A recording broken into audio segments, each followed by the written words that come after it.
nga xamante ni moom moo di suñu gardien de but ndax kooku moom waxal na boppam à travers ses œuvres mais nga sànni ci tuuti moo rek. xam nga Amina dama kontaan ci li nga revenir ci Edouard dama kontaan ci li nga revenir ci Edouard mënoon naa poser bii question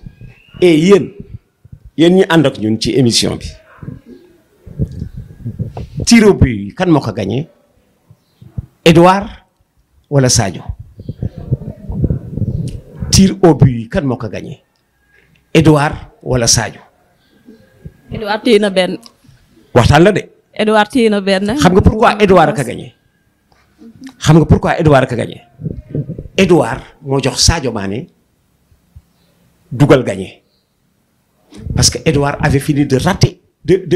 d'arrêter. Edouard avant le tir de Sadio Mané qui nous sacre champion Edouard avait fini d'arrêter un tir égyptien xam nga am na bu mu jàpp gis nga boobu mu jàpp moo ubbil Sadio Mané buntu dugal gagné parce que su jàppul woon léegi Sadio Mané dafay dugal pour ñu continuer tir bi mais comme dafa jàpp bu Sadio bu égyptien bi léegi Sadio am dugal gagné c'est comme si la balle de match moom la Edouard passe Sadio Mané mu dóor ko mu dugg mais son geste est plus salvateur le geste de Sadio parce que dañ koy afficher but de Sadio Mané et le Sénégal est champion d'Afrique on ne dit pas arrêt de Edouard et le Sénégal est champion d'Afrique su fekkoon daf ko mujjal su fekkoon Edouard dafa mujj ci place su Sadio arrêté penalty bi tax ñu gagné champion d'Afrique moom la ñuy wax Sadio dafa mujj su Edouard mujjoon jàpp penalty bu tax ñu ni Sénégal champion d'Afrique Edouard ngay dégg et comme dafa jiitu Sadio léeg-léeg daa gis gardien bu précoce bu naan tireur yi na ku nekk assuré benn man danaa am ci balu gars yi benn pour charger ces tireurs il leur dit man danaa ci am c'est comme si Edouard leur dit penalty égyptien yi danaa ci am benn yéen na ku nekk assuré bosam benn ngeen am man danaa góolu 5 bal danaa ci am benn seen benn bi ngeen am dafa mel que sax moo gën a yomb dugal leen ko na ku nekk dugal bennam man seen ñii juróomi bal yi danaa ci am benn léeg-léeg sax nga dégg gardien bu leen ko wax et je prendrai un de vos tirs infailliblement je vous connais mooy li Gabas ki doon def yow mën nga ko wax parce que ñi ngi waxante ci terrain bi dañuy waxante léeg-léeg doo wax ak waa ji directement day romb nga wax bon Edouard ak Sadio kan moo gagné tir au but yi le geste de Sadio est plus salvateur mais celui de Edouard était prometteur. Donc partagez le pourcentage de mérite. Voilà te boo toppee réflexion bi dans le monde on te dira mais lii moo tax gardien du am ballon d'or benn ballon d'or à plus de 60 ans de ballon d'or 60 benn gardien Lévi Yachine 1962 xaw ma 63 parce que les performances du gardien ne sont pas affichées Sadio tire et marque le Sénégal est champion d'Afrique doo dégg Edouard arrête le Sénégal est champion d'Afrique alors que c'est lui qui met en exergue et qui fait du tir de Sadio une balle de match bon du gaaw a dañ mais il a été récompensé comme le meilleur gardien du tournoi il a été récompensé mais c'est une récompense globale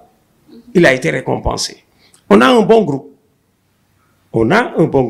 et ceci on le doit à Aliou Cissé du ma ko protéger ba foofu devant la nation may continuer di ko protéger dama koy bàyyeeg vox populi bi dama koy bàyyeeg léegi nit ñi c'est tellement juste je t'ai dit tout à l'heure que j'avais pardonné Fadiga. waaw donc question boobu dama si ñëw directement comme ni nga ko waxee ñëwoon naa fi Fadiga yëkkati woon ay kàddu ne Aliou Cissé bu gañewul CAN bi cette fois ci na respecté boppam mu daal di jóge ci équipe bi jox ko keneen yàlla weddi nag Aliou Cissé daal di gagné te gëm nañ ni Fadiga fu mu mënti nekk kontaan na ci ndax lii yàggoon na nekk mbëbëtam ba mu nekkee ci équipe nationale. léegi tey jii man réponse ngay jox Khalilou Fadiga ak Aliou Cissé resté ou pas moom yaakaar naa ne loolu du débat ndax dafa war a resté. forcément du débat waaw. Amina loolu du débat Aliou Cissé resté ou pas du débat fi mu nekk bu ñu woon day dem sax ñun ñoo koy langaam. gis nga bu ñu woon day dem xam nga pourquoi ñu koy langaamu demul daf ko wax pour sagal boppam. tey jii bu Aliou Cissé ne woon damay démissionné ma ne ko non bul dem man ma wax ko mais am na circonstance bu nga xam ne bu ci waroon démissionné ma ne ko demal mais léegi su bëggoon démissionné ma ne ko non bul dem. bul dem kenn du demooyu ñoo xamee ni ànd nga ak ñoom ba ñu jéggalu la baalu la aax ñi la ëskay. je te disais tout à l'heure que Fadiga mere woon naa ko parce que li mu wax Aliou Cissé en public daf ko war wax ci biir néeg bu yóbboo ñu xeex après xam nga ñoom ñaar mos nañu xeex. ñëwoon ñu ci événement boobu. mos nañu xeex à la coupe du monde. lu jote woon. waxu kile équipe bi boobu ñoom ñaar ñëpp footballeur lañ. mos nañu xeex carrément. xeex ci vestiaire ñoom ñaar mos nañu xeex. détaillé ñu loolu. ah non non soxna doo tey nag nettali xeex la nettali xeex booy. ka bi la askan bi sama man demuma coupe du monde. man demuma coupe du monde mais seen xeex fii la ma fekk ma nekk dans les secrets peut-être des vestiaires seen xeex fii la ma fekk. ba yaay gisuñu ko woon ci vestiaire la xewee woon. mais entre coéquipier du dara ñaari coéquipier yu xeex ci biir vestiaire bi du dara bu match bi jeexee ñu accolade Fadiga quand je l'ai vu est-ce que jooyul bi muy accolade Aliou Cissé. oui si ñoom ñaar ñëpp a jooy. ñoom ñaar ñëpp a jooy mais kooku dama ko yërëm man taxaw dama jooyloo bi ma leen gisee ñoom ñaar ñu accoladante bay waaj a jooy xaw na ma jooy. j'ai failli pleurer parce que dama dugg ci liñ nekk. j'ai failli pleurer j'ai serré les dents pour ne pas pleurer dama leen mujj yërëm ñoom ñaar ñëpp. parce que Aliou dañoo am jaar-jaar bu metti. ah oui ci équipe nationale parce que Aliou defaru na Fadiga am na grandeur wu dellu si ba jooy. c'était difficile. C'était difficile. Il faut tous les deux les comprendre. Bon moo tax léeg-léeg da nga naan xale yi di waxtaan ak ñoom baax na ci trop. mais Fadiga def na yëfu nit def na yëfu kilifa. comme si que moom ndam bi te effectivement nag bu ñu waxee mérite bi équipe nationale bu 2002 ñoom moom mérite bi El Hadj Diouf boo ko xoolee c'est comme si moom moo nekkoon coach bi en fait. waaw loolu yëpp lu baax la parce que xam nga yàgg nañ di wax daan gis nga équipe nationale continuité la ñi daan sol maillot bi soo xoolee bu ñu jeexalee ba léegi dañu nekk xaleel c'est de vieux footballeurs mais dans la vie il reste jeune tu tires le maximum de profit El Hadj Diouf di nga gis ci xale yi sax la ni bokkaandee nekk woon ak ñoom El Hadj Diouf sax la c'est bien quand tu vois autour de l'équipe Tony Silva Fadiga Aliou Cissé ñu def ensemble un tour d'honneur Fadiga ma nga ca Lamine Diatta ma nga ca mais c'est bon ku xool lii dana ni Sénégal ils sont sur la bonne voie parce qu'ils ont su garder la base qui a réussi la percée mondiale ñu leen yóbbu dans le monde en quart de finale de coupe du monde comme ñu ngi ci équipe bi en bordure d'équipe cela veut dire que l'héritage bi ñu ngi koy transmettre jeune génération bi ba pare di ko protéger pour nga protéger boobu héritage ñoom dañ fay de alors loolu moo indi li ñuy def baax na di nekk ak ñoom joueurs yi à l'entraînement ci seen biir nekk genre ñu leen di protéger lañu te am kilifa dafa baax am kilifa à tous les niveaux dafa baax am kilifa boo gisee ak boo gisul dafa di lu nga xam ni ñooñu dañ ci sa bët ci sa tànk di la wax loo xamul parce que dafa am différence ci mën football ak xam football xale bi toll ci football dafa mën football mais xamul football léegi ñoom Sadio Mané ñoom Bamba Dieng mën naa jël beneen xale la ci Matar Sarr Ismaïla Sarr mën nañu football mais dafa des ñu xam ko te pour ñu koy xam ni ñuy ànd ak Aliou Cissé c'est une chance que d'avoir un entraîneur boo xamee ni fi mu la bëgg yóbbu fa la jógee Aliou Cissé rentre de la coupe du monde fa mu jógee fa la bëgg yóbbu équipe am président Macky nee na leen war ngeen dem coupe du monde te ni ma leen gisee nii mën ngeen def demi-finale coupe du monde xam nga relevé waat na baar bi bi ñuy dem à la coupe d'Afrique il leur a dit et seen teranga ji bàyyi leen ko fii bàyyi leen fii teranga ji ngeen dem gagner coupe d'Afrique bi xeex gagner coupe d'Afrique bi dem nañu xeex gagner coupe d'Afrique bi dellu si mu ñu leen maintenant le monde comme pour leur dire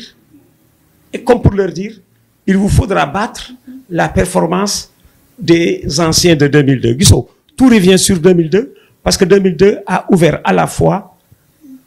le chemin de l'Afrique et du monde sur le plan africain cette génération battre na celle de 2002 parce que cette génération est championne d'Afrique mais soo demee dans le monde xamaguñ leen parce que dans le monde ba léegi ils connaissent Henri Camara ils connaissent Fadiga ils connaissent Salif Diao xamaguñu ñi léegi gisoo président Macky il a parlé de demi-finale à la coupe du monde dafa tenir compte ci quart de finale ba ñu jógee il faut battre cette performance parce que les performances sont faites pour être battues c'est comme ça que tu grandis yàlla nañu toog bay wax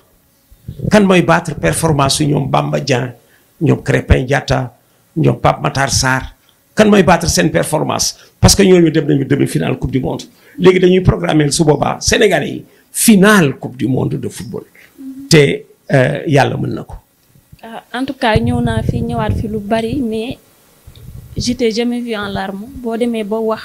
ba sa dënn jóg sa rangoñ du tuuru c'est parce que li ngay wax yegg na la fu sori te yaakaar naa tamit lu mu la yeggee fu sori noonu la yeggee sénégalais fu sori yàgg naa fee ñëw sa kër musuma la gis nga wax ba nekk en larmes donte sax événement yëpp daanaka macha allah mën nañ ni fi la fekk événement yu ci bari daanaka assisté nga ko mais li nga xamante ni moo la poussé tey ba nga gis Aliou Cissé ak Khalilou Fadiga ensemble nga jooy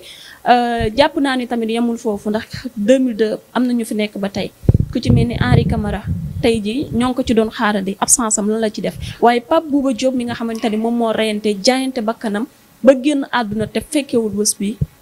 lan ngay wax ci moom. Pape Bouba déjà ñu ngi di ko immortaliser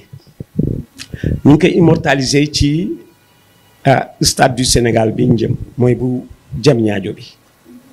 et là naa ci def tuuti parenthèse u président Macky Sall parce que président Macky Sall n'a pas attendu que le Sénégal ait gagné la Coupe d'Afrique pour que mu dem wuti stade il n'a pas attendu dafa doon wuti stade pour le futur xale yi répondre présent dafa doon wuti stade pour les victoires du futur xale yi indil ko les victoires du présent parce que nous avons été champions d'Afrique avant d'avoir ce stade donc Macky avait été futuriste xale yi répondre au présent ma koy féliciter ci loolu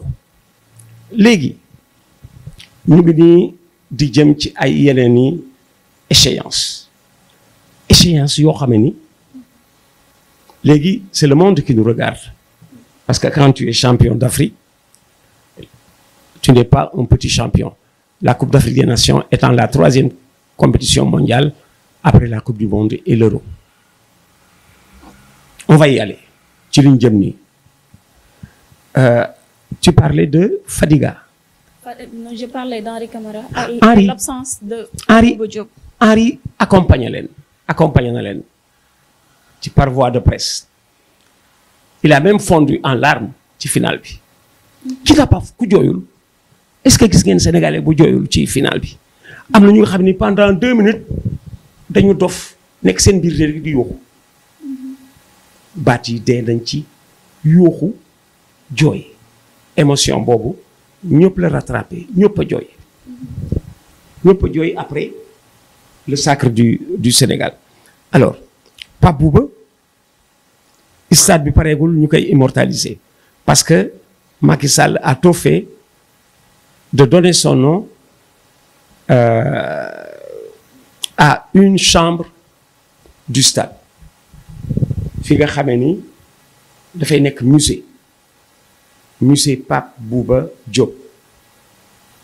bu ñu ci defoon sax turu papaam day wuyu parce que papaam ancien footballeur la papaam fait partie des anciennes gloires à Rufisque, de ces Rufisquois qui ont donné une identité de la ville au reste du Sénégal très très tôt kooku même bu ñu ko ci defoon dafay nekk lu nga xam ne dafay lu yenu maanaam. C'est bien que ñu immortaliser Bouba Diop parce que dem Coupe du Monde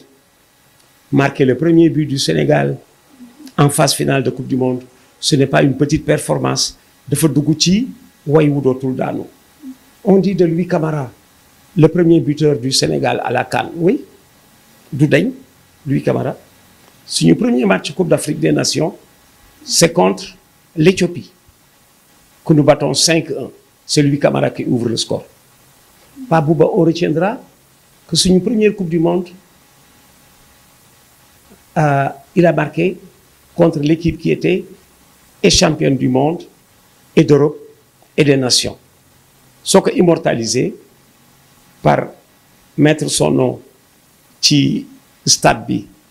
fa nga xamee ni day nekk musée, c'est une bonne chose. C'est une bonne chose. On applaudit. Anciens yi